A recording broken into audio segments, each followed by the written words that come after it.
ଆସ ଜାଣିବା କେତେକ ସାଧାରଣ ଜ୍ଞାନ। ଏକରେ ରାମଚରିତ ମାନସ ରଚୟିତାଙ୍କ ନାମ କ'ଣ? ସନ୍ଥ ତୁଳସୀ ଦାସ। 2 ନମ୍ବର କ୍ୱେଶ୍ଚିନ୍, ପ୍ରଥମ ଓଡ଼ିଆ ନାଟକର ନାମ କ'ଣ? ଉତ୍ତର ହେଉଛି ବାବାଜୀ। ପ୍ରଥମ ଓଡ଼ିଆ ଗଳ୍ପର ନାମ କ'ଣ? ଉତ୍ତର ହେଉଛି ରେବତୀ। ସାରେ ଜାହାନ ସେ ଆଚ୍ଛା କି ରଚନା କରିଥିଲେ? ଉତ୍ତର ହେଉଛି ମହମ୍ମଦ ଇକମଲ। ଗୀତାଞ୍ଜଳି ପୁସ୍ତକର ରଚୟିତା କିଏ? ଉତ୍ତର ହେଉଛି ରବୀନ୍ଦ୍ରନାଥ ଠାକୁର। ଗାୟତ୍ରୀ ମନ୍ତ୍ର କେଉଁ ବେଦରେ ଅନ୍ତର୍ଭୁକ୍ତ? ଋକ୍ ବେଦ। ପ୍ରଥମ ଓଡ଼ିଆ ଚଳଚ୍ଚିତ୍ରର ନାମ କ'ଣ? ଉତ୍ତର ହେଉଛି ସୀତା ବିବାହ। ପଞ୍ଚତନ୍ତ୍ରର ଲେଖକ କିଏ? ଉତ୍ତର ହେଉଛି ବିଷ୍ଣୁ ଶର୍ମା। ପ୍ରଥମ ଓଡ଼ିଆ ରଙ୍ଗୀନ ଚଳଚ୍ଚିତ୍ରର ନାମ କ'ଣ? ଗପ ହେଲେ ବି ସତ।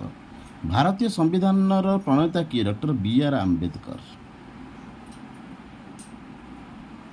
ରହୁଛି ଧନ୍ୟବାଦ।